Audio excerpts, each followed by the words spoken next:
At the registry office, I heard my family whispering to each other. My mother said quietly, right after the signing, "We're all moving into her apartment while she's distracted here. I've already moved most of our things in." I pretended I didn't hear anything, but when the registrar asked if I agreed, my answer made my mother, father, and brother turn completely pale. "Don't act surprised later," my mother whispered to my father, glancing toward me as the registrar arranged the documents. Right after the signing, "We're all moving into her apartment.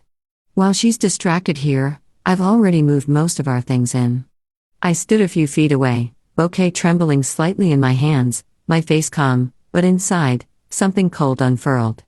They thought I hadn't heard. They thought I was still the quiet, obedient daughter who tolerated everything. Hi everyone, my name is Clara Reeves. I'm 25, and today was supposed to be my wedding day, a new chapter. Instead, it became the day I saw my family's true faces. The hall is filled with friends, co-workers, and distant relatives. Everyone believed my family adored me, the perfect picture of support. None of them knew that they'd been draining my savings for years, hiding behind guilt and family duty. I bought that apartment after working 3 jobs and saving for half a decade. It was supposed to be my safe space, the only thing that was truly mine. And now, they wanted to take it like everything else. The registrar's voice broke through my thoughts. "Do you, Clara Reeves, consent to this union?" I glanced at my family, at my mother's smug smile, my father's expectant nod, my brother's arrogant smirk, all waiting to celebrate what they thought was another victory over me. I smiled, calm, composed. "Yes," I said, my voice steady. "But not to the man you think." The room fell silent, and that's when the laughter began. Every head in the room turned toward me. Even the registrar froze mid-pen stroke. My mother blinked, her confident expression faltering.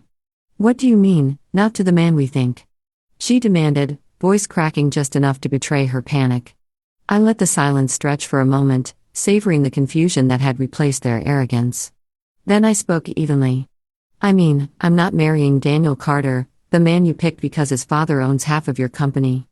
I'm marrying someone else, someone who doesn't want my apartment, my savings, or my silence." Gasps rippled through the crowd. Daniel's face turned crimson. "This isn't funny, Clara," he hissed. "It isn't a joke," I said calmly. "The man I chose is the one who actually stood by me when I was being used. You remember Michael, don't you? The lawyer who handled Grandpa's estate." Michael stepped forward from the second row, tall and composed, holding a different set of documents.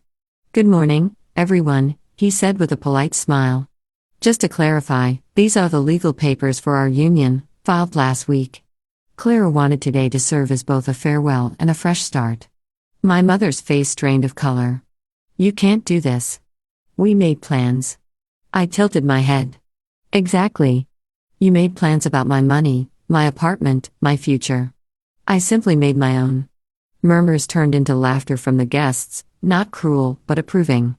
My father muttered something about embarrassment and appearances, but for the first time in years, I didn't care. Because this time, I wasn't the one being humiliated. My mother's lipstick-smudged smile twisted into fury. "You've lost your mind, Clara. That apartment was for all of us.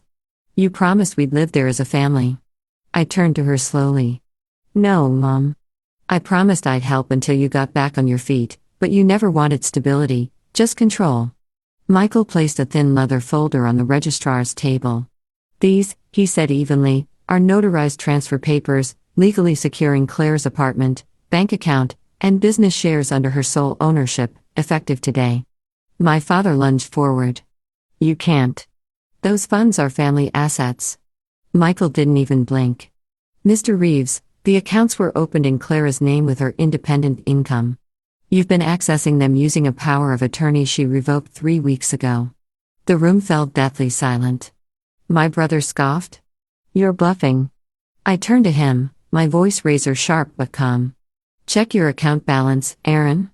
He frowned, pulling out his phone. Seconds later, his expression collapsed. "The joint card, it's frozen." "Yes," I replied.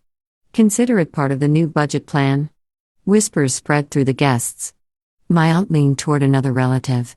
She finally stood up to them. I overheard. For once, I didn't shrink from the attention. I looked straight at my mother. You've spent years reminding me that family means sacrifice. I just never realized the sacrifice was supposed to be only mine. The registrar, clearly unsure if this was still a wedding, cleared his throat. So, do we proceed? I smiled faintly. Oh, yes, I said, signing the new papers with deliberate grace. Today's the day I marry my freedom. The applause was quiet at first, then thundered. The ceremony ended in chaos. My mother stormed out first, muttering something about public humiliation. My father followed, face red, whispering threats about family reputation. And my brother? He lingered just long enough to sneer. You'll regret this, Clara. But I didn't. The moment I stepped outside the registry office, a rush of cold air hit my face, clean, freeing, and real. Michael took my hand gently. You handled that better than I expected, he said with a small smile. I've had years of practice, I replied. They trained me well in silence, endurance, and pretending everything was fine. We walked to the parking lot where my family's car used to be parked. It was gone. Typical. They'd left me stranded before. Only this time, I wasn't stranded. I had a plan. Michael opened the passenger door of his car and handed me an envelope.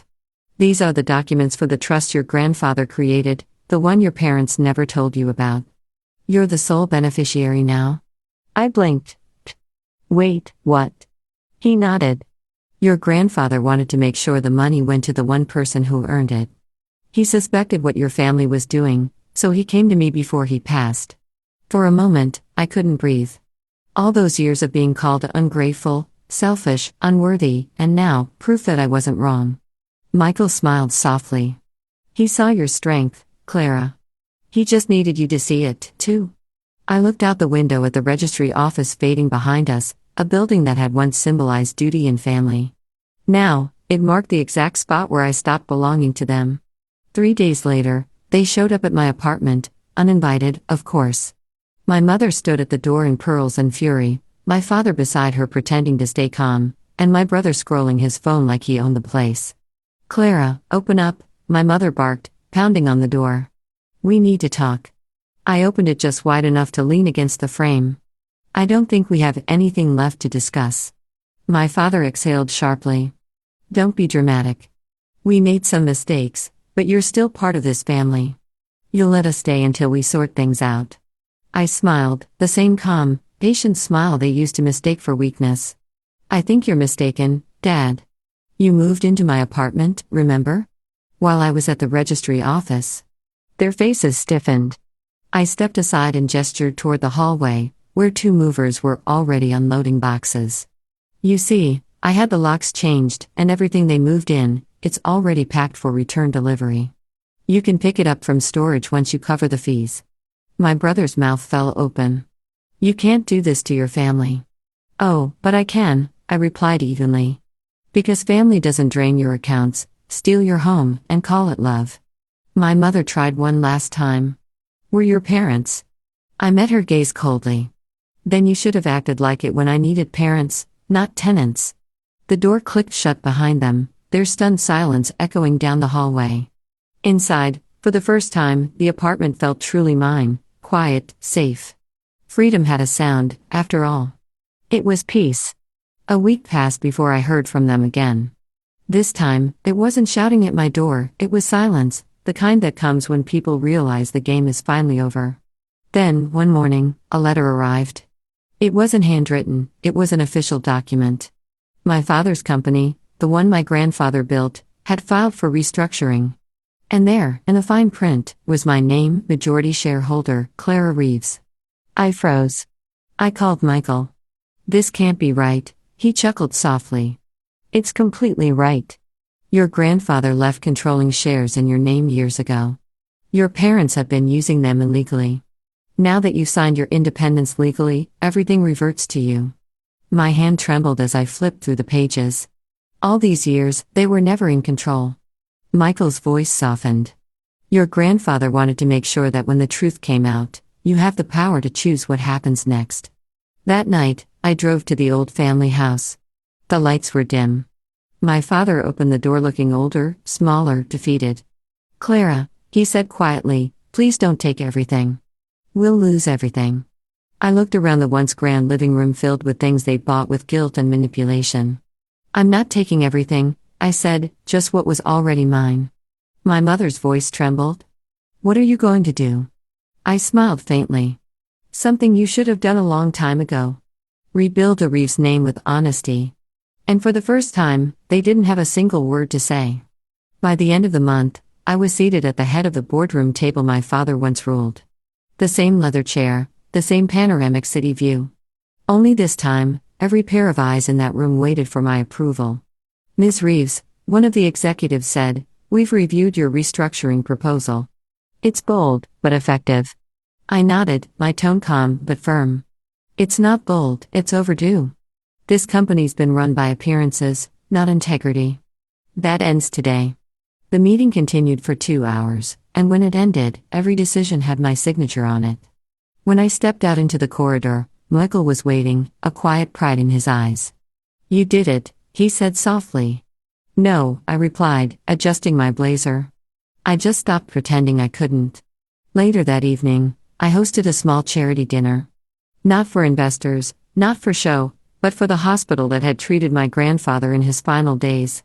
Halfway through the evening, I felt a familiar presence. My parents stood at the entrance, hesitant, unsure if they were welcome. I walked over. You came, I said simply. My mother's voice trembled. We wanted to see what you've done. It's remarkable. I smiled faintly. It's what happens when you stop letting people decide your worth for you. My father lowered his eyes. We were wrong, Clara. I know, I said gently, but thank you for finally saying it. For years, they'd taken my silence as surrender. Now, my calm made them listen, because power spoken softly is louder than any apology shouted too late. A month later, I returned to the registry office, the same place where everything had begun. Only this time, I wasn't the naive daughter pretending not to hear my family's schemes. I was Clara Reeves, CEO, majority shareholder, and the sole legal owner of everything they once controlled. Michael stood beside me, calm and proud as the clerk handed me a final set of documents. These will finalize the asset transfers, she explained. After today, no one can make any claim on your estate. I signed my name slowly, the pen gliding with the ease of closure. Outside, my parents waited, not with arrogance this time, but uncertainty. My father spoke first. We lost ourselves somewhere chasing money and pride. I just hope you don't lose your kindness. I met his gaze evenly. Kindness doesn't mean letting people break you. It means forgiving without reopening the door. My mother's eyes glistened. You've become someone we can't even recognize. I smiled softly. No, Mom. I've become exactly who I was supposed to be. You just never looked close enough. When I walked away from them, the air felt lighter. For the first time in years, there was no guilt, no fear, just peace. Michael slipped his hand into mine. You okay? I'm more than okay, I whispered. I'm free. As we drove down the coastal road toward the setting sun, I thought about my grandfather, the only one who'd ever believed in me. And I finally understood why he trusted me with everything, because the real inheritance wasn't money. It was self-worth.